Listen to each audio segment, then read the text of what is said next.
నిజ నిర్ధారణకు అంతిమ నిర్ణయం DNA test.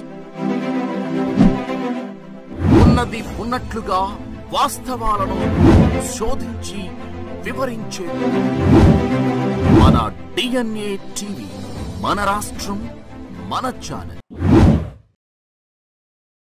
Babasaheb Bharat Ratna BR Ambedkar గారి స్మృతిమానాన్ని మొట్టమొదట 2014-2019లో విభజించినటువంటి ఆంధ్రప్రదేశ్లో ఆనాటి ముఖ్యమంత్రి చంద్రబాబు నాయుడు గారు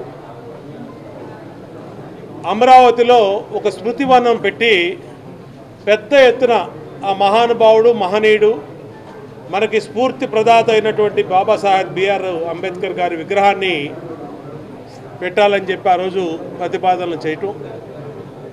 అట్లాగే 2019లో తర్వాత వచ్చినటువంటి ప్రభుత్వాలు ఆ విగ్రహాన్ని అమరావతిని విచ్ఛిన్నం చేసి మరి ఇక్కడికి తీసుకొచ్చి విజయవాడ నగరంలో ఏర్పాటు చేయాలని చెప్పి ప్రతిపాదనలు పెడతాం. దీంట్లో అనేకమైనటువంటి ఎలిగేషన్స్ అప్పుడు బిఆర్ అంబేద్కర్ గారి విగ్రహాన్ని కూడా వదలకుండా అవినీతి జరిగిందని చెప్పి ఆ రోజు మరి అంబేద్కర్ అభిమానులు కానీ, అంబేద్కర్ భావజాలం గల వాళ్ళు కానీ అనేక రకాలుగా మీడియాలో వార్తలు వచ్చినాయి. తర్వాత ఈ ప్రభుత్వం వచ్చినాక మహనీయుని విగ్రహాన్ని, ఈ స్మృతివనాన్ని అద్భుత రీతిలో తీర్చిదిద్దడానికి చంద్రబాబు నాయుడు గారి ప్రభుత్వం, కూటమి ప్రభుత్వం సంసిద్ధత వ్యక్తం చేయటమే కాకుండా ఇవాళ గౌరవ మంత్రివర్యులు మరి బాలా వీరాంజలి స్వామి గారిని ఇక్కడికి పంపించి పూర్తిగా స్టడీ చేసి దీని మీద ఒక స్పెషల్ రివ్యూను కూడా పెట్టి ఏమేమి పనులు ఇంకా కొరవున్నాయి, బ్యాలెన్స్ వర్కులు ఏమేమి ఉన్నాయి, దీన్ని ఏ విధంగా భవిష్యత్ తరాలకి మెరుగైనటువంటి స్థితిలో ఇవ్వాలనేది అధికారులతో కలిపి ఇవాళ సోషల్ వెల్ఫేర్ డిపార్ట్మెంట్ డైరెక్టర్ గారు కానీ, అధికారులు కానీ అందరూ కూడా ఇచ్చేయడం జరిగింది. మున్సిపల్ కార్పొరేషన్ అధికారులు అందరినీ కూడా త్వరలోనే ఒక సమీక్ష ఏర్పాటు చేసి ఆ సమీక్షలో ఇప్పుడున్నటువంటి స్థితిగతులు ఏంటి, దీన్ని ఇంకా మెరుగైనటువంటి పరిస్థితులు ఏ విధంగా తీసుకెళ్లాలని మొత్తం స్టడీ చేసి ముఖ్యమంత్రి గారి ముందు పెట్టి దీన్ని అద్భుతమైనటువంటి రీతిలో చేయాలనేదే ఈ ప్రభుత్వం యొక్క ఆకాంక్ష. దాంట్లో భాగంగానే వాళ్ళ ఇచ్చేసినటువంటి మా నియోజకవర్గానికి ఇచ్చేసిన మంత్రి గారికి ధన్యవాదాలు, అధికారులు కూడా ధన్యవాదాలు తెలియజేస్తా ఉన్నాం. ఈ ప్రాజెక్ట్ని త్వరితగతిన పూర్తి చేసి పూర్తి స్థాయిలో ప్రజలకు అందుబాటులో తెమ్మని కూడా మంత్రివర్యుల్ని రిక్వెస్ట్ చేస్తాం. అందరికీ నమస్కారం అండి.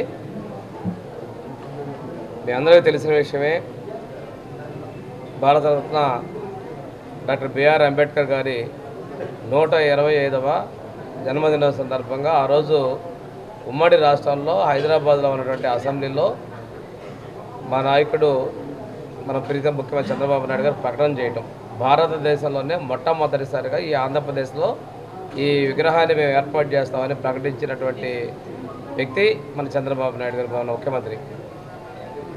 దానికి కంటిన్యూషన్గా అమరావతిలో భూమిని కేటాయింపు చేసి నిధులు కేటాయించి పనులు మొదలుపెట్టడం జరిగింది. తర్వాత మా ప్రభుత్వం ఎన్నికల తర్వాత కొత్త ప్రభుత్వం రావడం జరిగింది. వాళ్ళకి ముందున్నటువంటి ముఖ్యమంత్రి చంద్రబాబు నాయుడుకి ఎటువంటి మంచి పేరు రాకూడదు, ఒక దురుద్దేశం, కుట్ర. ఆ రోజు అమరావతి తీసుకున్నా, పోలవరం తీసుకున్నా, ఈ అంబేద్కర్ స్మృతివనం తీసుకున్నా, గ్రామాల్లో చాలా అభివృద్ధి కార్యక్రమాలు అవి ఏవి కూడా ఏ బిల్డింగ్స్ని కూడా పూర్తి చేయకుండా నిర్లక్ష్యంగా నిరుపయోగంగా పెట్టడం అలవాటు అయిపోయింది.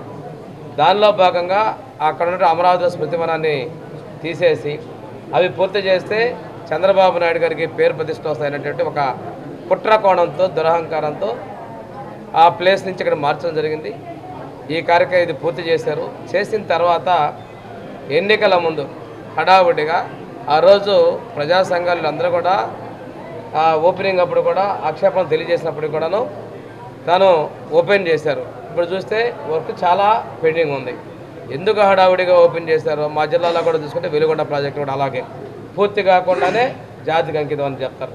ఇటువంటి ఫేక్ స్టంట్స్కి వాళ్ళు ఇదైపోయారు. మేమైతే ప్రజాధనాన్ని దుర్వినియోగం చేయదలుచుకోలేదు. ప్రాజెక్ట్ అయినా కానీ మేము పూర్తి చేస్తున్నాం. అదేవిధంగా ఈ ప్రాజెక్టు ఎవరు పెట్టారు ఏంటి అనేది మాకు అవసరం లేదు. ఈ సెంటర్లో ఏర్పాటు చేసాం. ఈ ప్రాజెక్టు పూర్తి చేస్తాం. ప్రజలకి కూడా మెయింటెనెన్స్ కూడా ఇప్పుడు కార్పొరేషను ఇవన్నీ చేస్తూ ఉన్నారు. పూర్తి స్థాయిలో కొంచెం నిర్ణయాలు తీసుకున్నాం. ఈ ప్రాజెక్ట్ని మేము ప్రజలకు అందుబాటులో ఉంచుతాం, పూర్తి చేస్తామని చెప్పి చెప్పడం కోసం అంటే ఇక్కడ సెంట్రల్ ఎమ్మెల్యే గారు మన బోండా ఉమామహేశ్వర గారు కూడా చాలాసార్లు ఈ ప్రాజెక్ట్ గురించి చెప్పడం జరిగింది. తర్వాత ఇప్పుడే చాలా అపోహలు వచ్చాయి. ఎందుకు హైదరాబాద్లో కూడా ఇదే ప్లాంట్ పెట్టినప్పుడు ఎంత బడ్జెట్ ఎక్కడ ఏంటి ఉంది ఇవన్నీ చూస్తే ఇక్కడికి విషయం చూస్తే సోషల్ వెల్ఫేర్ డిపార్ట్మెంట్ది, కానీ అడ్మినిస్ట్రేషన్కి వచ్చేలాగా మున్సిపల్ డిపార్ట్మెంటు, అదేవిధంగా దీన్ని చేసింది వచ్చేసి ఇండస్ట్రీస్ డిపార్ట్మెంటు. ఇవన్నీ కూడా ప్రజల్లో ఒక అనుమానాలు ఉన్నాయి. ఏది ఏమైనప్పటికీ ప్రజాధనం దుర్వినియోగం చేయకూడదు. మహనీయుని డాక్టర్ బిఆర్ గారిని రాజకీయాల్లోకి మేము వివాదాల్లోకి మేము పెట్టదలుచుకున్నది. ఈ ప్రాజెక్టు పూర్తి చేస్తాం. ఈ విషయం తెలియపరచడానికి వచ్చారండి. అంటే 430 కోట్ల వరకు అప్పుడు ఖర్చు చేసామని చెప్పారు. దాంట్లో ఏమైనా అవినీతి జరిగిందా? దానికి సంబంధించిన విచారణ చేసే అవకాశం ఉంది? ప్రతిదీ కూడా పూర్తి స్థాయిలో పరిశీలన చేస్తామండి. ఏదైనా ఉన్నట్టయితే దాని ప్రకారం చర్యలు తీసుకుంటామండి. మేము కక్ష సాధింపు రాజకీయాలు పోవట్లేదు. డాక్టర్ బిఆర్ అంబేద్కర్ గారిని వివాదాల్లో మేము పెట్టదలుచుకోలేదు. ఏవైనా లోటుపాట్లు ఉంటే చట్ట ప్రకారం ముందుకెళ్తాం. అమరావతి అంబేద్కర్ స్మృతివనం కోసం అప్పుడు ప్రభుత్వం, తెలుగుదేశం ప్రభుత్వం ల్యాండ్ ఎలకేట్ చేసింది. ఇప్పుడు ఆ ల్యాండ్ వెనక్కి తీసుకున్నారా? ఒకవేళ ఉంటే అక్కడ ఏమైనా అంబేద్కర్ గారి కోసం ఏదైనా ప్లానింగ్ చేస్తున్నారు? అవన్నీ ముందు ఈ ప్రాజెక్టు ఇన్కంప్లీట్ అంటే అంకితం చేసినా ఇన్కంప్లీట్గానే ఉంది. దీన్ని పూర్తి చేస్తాం. ఒకటే ముందే చెప్పాను, గత ప్రభుత్వ ప్రజావేదిక కూల్చివేశారు, ప్రజాధన దుర్వినియోగం, అమరావతిని పక్కన పెట్టేశారు, పోలవరం పక్కన పెట్టారు. మా జిల్లాలో వెలుగొండ ప్రాజెక్ట్ ఎగ్జాంపుల్ చెప్పాను. ఈ ప్రాజెక్ట్ కూడా అలాగే చేశారు ఏదో కోసం. ఇటువంటి తప్పుడు పనులు మేము చేయం. ప్రజాధనం పూర్తిగా సద్వినియోగపరుచుకుంటాం. ఈ ప్రాజెక్టు పూర్తి చేస్తాం.